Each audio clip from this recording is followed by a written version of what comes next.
I'm leaving my night, I'm leaving alone, leaving your light. When you wake and I'll be gone, I would not beg for me, as I could not beg for you.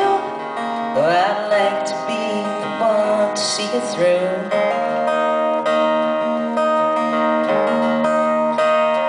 Every step you have taken disappears with the tide. You're torn up and shaken with changing your mind.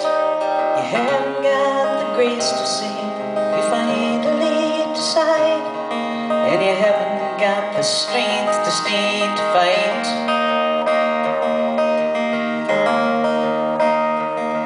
Those people who surround you only want to see you weakened after crawl.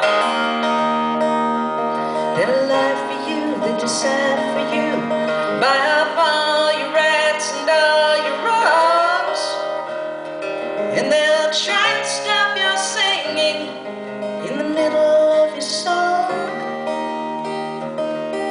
They do not want you free, they will not make you strong, but only drag you down in the hole they're coming from.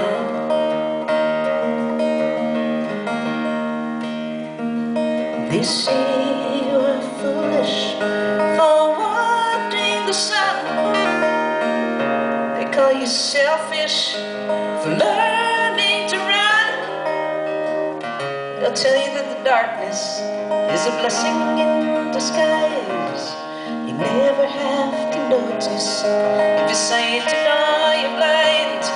They'll do their best to keep you from the light.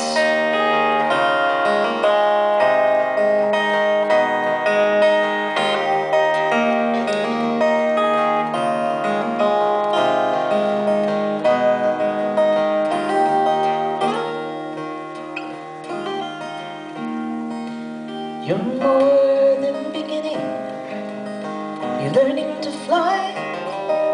It feels like you're falling, but it passes in time.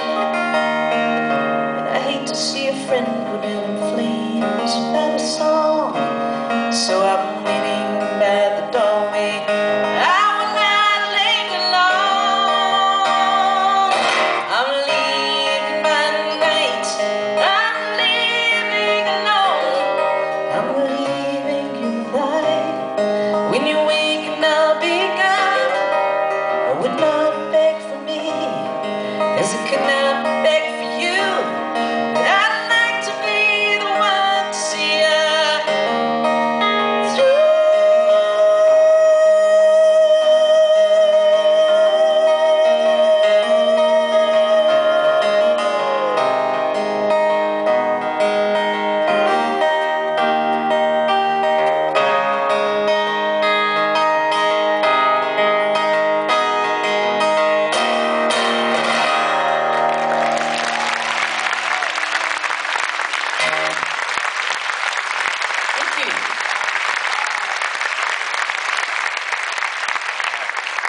So you may have noticed on your way in that I'm selling my autobiography, which is about me.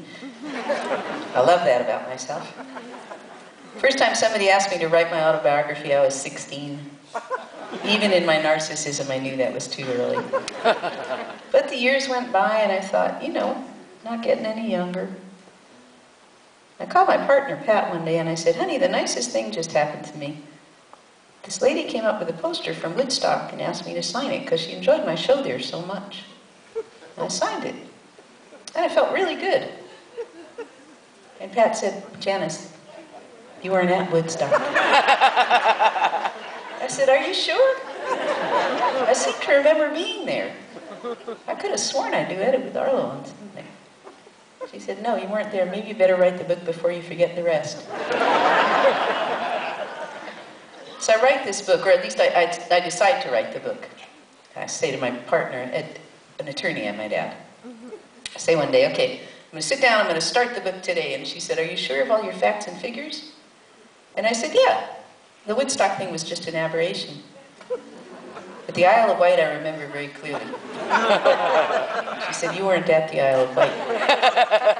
So for 2 months, I would wake up in the morning, I would get my coffee, I would boot up my computer, and then I would Google Janiceum. Just to see if anything had happened overnight. After 2 months, I said, I'm ready to write the book. So I sit down with a big ream of paper. I'm in front of my computer. Pat leaves for the office. I say, when you get home, I will have at least 1 chapter. Pat comes home. I'm sitting there in tears. Sheaf of empty paper at my side. And she says, what's wrong? And I said, I can't write this book. She said, why not? And I said, it's going to suck. And she said, why? And I said, look at all these books I've read by other performers. They've all been in treatment. Or they've all slept with a lot of famous people. I've never been in treatment, and I've never slept with anyone famous or interesting in my life. Yeah, it's a terribly unfortunate choice of words.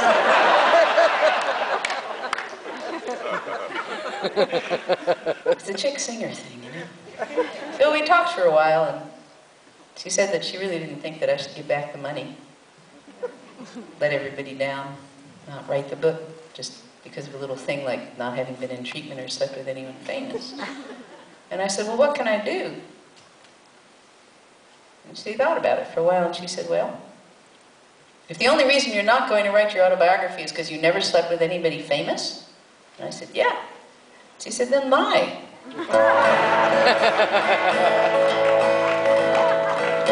I know you and I'll agree. What this world needs is a lot more me. I have found the remedy. Thank you. Gonna write my autobiography. I've led a fascinating life. I've had a husband and a wife. But you will truly be amazed at just how humble I have stayed. Enough about me, let's talk about you. What do you think of me? You must feel such gratitude that you will get to read my autobiography. Thank you.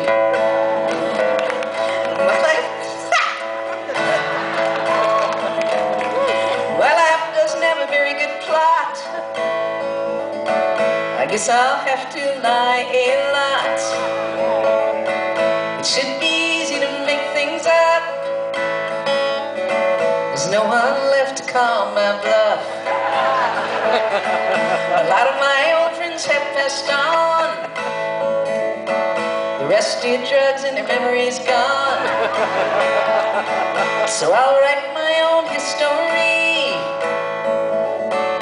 in my autobiography. I say I slept with a Kennedy. I don't remember which one. They all look the same to me, or they did when we got done. Maybe they'll film it for TV. I wonder who they'll cast as me. It should be somebody I look like. Sigourney Weaver would be alright. It's gonna be hard to deal with fame once the whole world knows my name. But I'll stay humble and grateful to all the little people like you. It's 1,000 pages more of me and all I've seen and done. It will be my legacy, and that's just volume 1 of my autobiography.